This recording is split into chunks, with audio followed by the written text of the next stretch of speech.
নমস্কার সবাইকে। আজকে এই যে ফর্মটা দেখা পাচ্ছেন, আপনারা এটা কিভাবে তৈরি করবেন মাইক্রোসফট ওয়ার্ডে, আসুন সেটাই দেখা যাক। নেমের পর আধার নাম্বার, তারপর একটা টেবিল আছে। তো টেবিলে কতগুলো কলাম আছে, লম্বালম্বি এগুলো কলাম বলা হয়। 1 2 3 4 5, 5টা কলাম আছে। আর কতগুলো রো আছে, 1 2 3 4 5 6 7, কটা রো আছে? 7টা রো আছে। তাহলে যে ফর্মটা দেখছি, যে টেবিলটা দেখছি ফর্মের মধ্যে, সেখানে 5টা কলাম আছে আর 7টা রো আছে। আসুন এটা আমরা মাইক্রোসফট ওয়ার্ডে তৈরি করি। তাহলে প্রথমে মাইক্রোসফট ওয়ার্ড ওপেন করলাম। এবার প্রথমেই আমরা এখানে A4 পেজ নিয়ে নেব। পেজ লেআউটে গেলাম, পেজ লেআউট থেকে পেজ সেটআপে গেলাম। এখানে পেপার সাইজ আমরা নিয়ে নেব A4 সাইজ। আপনাদের যদি প্রিন্টার লিগাল সাপোর্ট করে তাহলে আপনারা লিগাল নিয়ে নেবেন। অফিসিয়ালি সবসময় A4ই কাজ হয়, তাই A4 নিলাম। মার্জিন টপ আমি 0.5 করলাম,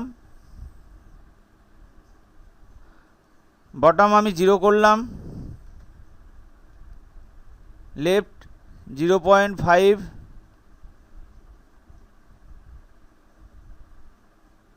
রাইট 0.1।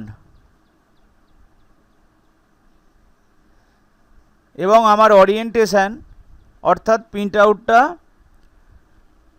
পোর্ট্রেট লম্বালম্বি হবে। এখানে আপনারা প্রিভিউটা দেখাই পাচ্ছেন। তো আমার পেজ সেটআপ আমার হয়ে গিয়েছে, ওকে করলাম। তো ফার্স্ট আমার পিডিএফ ফাইলে কি ছিল, এখানে নেম ছিল। তো এটাকে কিভাবে তৈরি করব? তো এখানে ফন্ট সাইজ আমরা নিয়ে নিলাম 16, ক্যাপস লক অন করে নেম টাইপ করলাম। এখানে এবার আমরা ডটকে লং প্রেস করলাম, অর্থাৎ চেপে ধরলাম। তো এইভাবে আমরা কাজটা করতে পারি।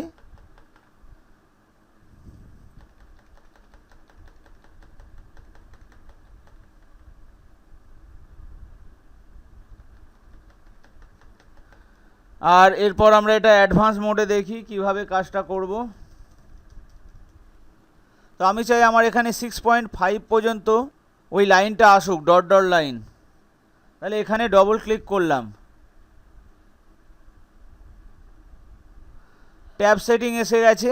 ট্যাব সেটিং আমরা হোম থেকে প্যারাগ্রাফের মধ্যেও গিয়ে করতে পারি ট্যাব সেটিং। তো এখান থেকে ট্যাব সেটিং করা যায়। তো এখানে যেহেতু আমি আগে থেকেই নিয়ে নিয়েছিলাম লিডারটা, তাহলে এখানে সেট হয়ে গিয়েছে। অ্যালাইনমেন্ট আমার লেফট আছে। তো আমি এই যে লিডারটা 2 এই অপশানটাকে নিয়েছি, কারণ এটা নিচে থেকে হবে এবং ডট ডট হবে, এটা মাঝখান দিয়ে হবে লেখার এবং ডট ডট হবে। তো এটাকে আমরা সেট করলাম, করে ওকে করলাম। ছোট্ট একটা কাজ করব, ট্যাব মারবো, আমার কাজটা হয়ে যাবে। তাহলে এইমাত্র আমরা লাইনটা তৈরি করলাম। এবার কি আছে, আধার নাম্বার আছে। দেখে নেই এখানে কি আছে, আধার নাম্বার আছে। আমরা জানি আধার নাম্বার 12 ঘরের হয়। তো 12 ঘরের এটা আমরা কিভাবে তৈরি করব সেটা একটু দেখে নেই। এন্টার প্রেস করলাম। তো এখানে লিখব আধার নাম্বার। এবার আমরা শেপকে ব্যবহার করব। ইনসার্টে গেলাম, ইনসার্ট থেকে শেপস, শেপসে গিয়ে রেক্ট্যাঙ্গেল নিলাম, গিয়ে এইভাবে ড করে নেব। ড করার পর ওটাকে ড্র্যাগ করতে হবে। আমি কন্ট্রোল আর অল্টারকে চেপে ধরলাম কিবোর্ডে, আর মানে হোল্ড করলাম, কন্ট্রোল অল্টার হোল্ড। তারপর এই যে মাউস দিয়ে ড্র্যাগ করছি, এইভাবে আস্তে আস্তে বসাতে হবে। তারপর কিবোর্ডের অ্যারো দিয়ে আপনারা সেট করে নেবেন। তো প্রপার সেট হয়ে গেছে। এইভাবে আবার এই দুটোকে সিলেক্ট করব, শিফট চেপে, মানে শিফট আমি হোল্ড করেছি, তারপর দুটো শেপকে ক্লিক করেছি। চাইলে কন্ট্রোল সি, কন্ট্রোল ভি, তারপর ওটাকে আবার মাউসের সাহায্যে ড্র্যাগ করলাম,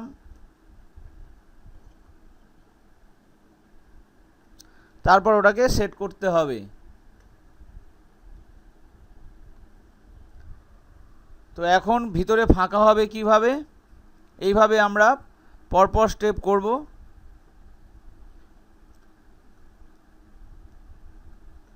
ফরম্যাটে চলে গেলাম,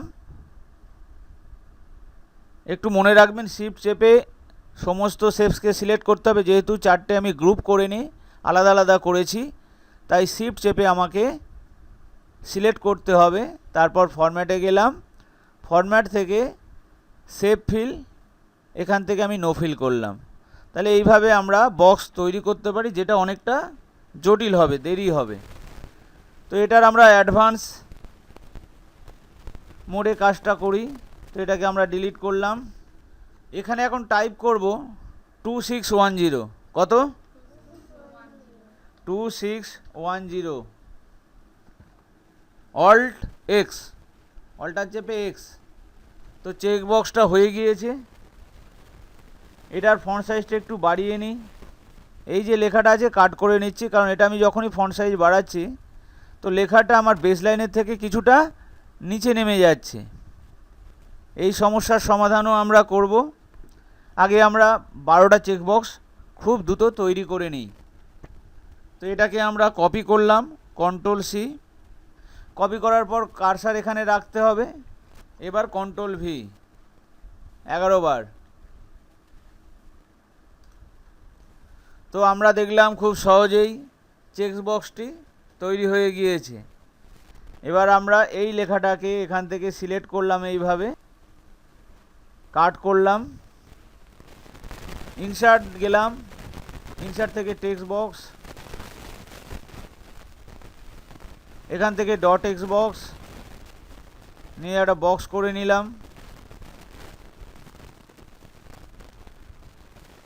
এখানে কার্সারটা রাখলাম, কন্ট্রোল ভি প্রেস করলাম, আর একটা ডট দিয়ে দিলাম।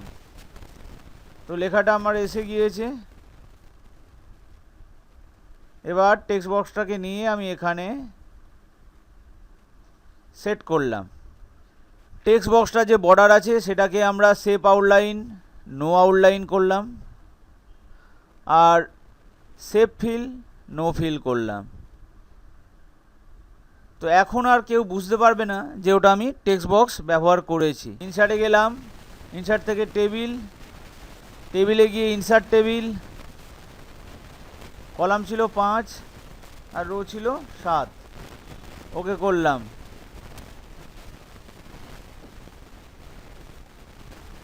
এইভাবে আমরা একটু ড্র্যাগ করলাম। এবার যে প্রথম লাইনটা দেখছি সেটা একদম ধারে আছে, ঠিক এইরকম একটা ছিল।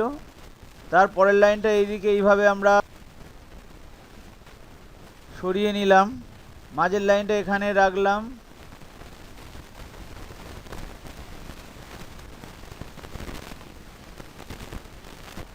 আর এই যে বর্ডারটা এইদিকে সরিয়ে নিলাম।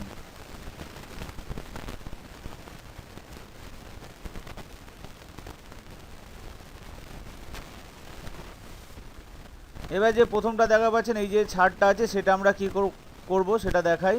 এইভাবে ড্র্যাগ করলাম উপরের দিকে। এবার এখান থেকে এটাকে মার্চ করলাম, কোথায় পাবো, উপরে লেআউট, লেআউটে গেলাম, লেআউট থেকে মার্চ সেলস। তো প্রথম যে কলামটা ছিল তার কাজ হয়ে গেছে। তারপরের কলামটা অনেক লম্বা গ্যাপ আছে,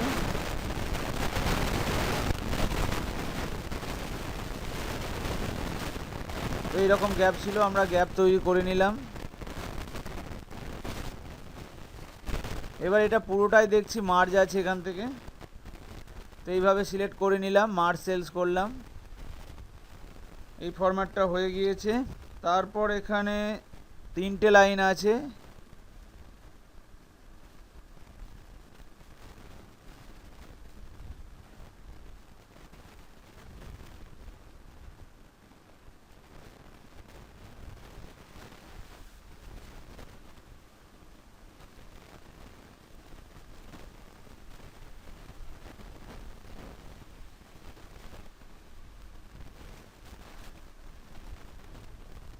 তো এইরকম দূরত্ব ছিল।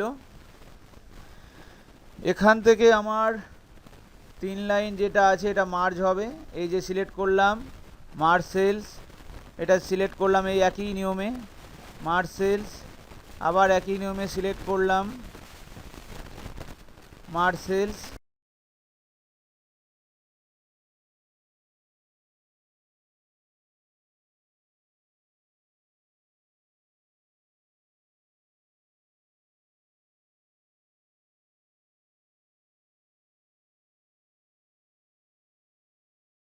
এখান থেকে 2 লাইন মার্জ সেলস হবে, আর এখান থেকে 3 লাইন মার্জ সেলস হবে। তো আমরা খুব সুন্দরভাবে ফর্মটা বানিয়ে ফেলেছি। ধন্যবাদ।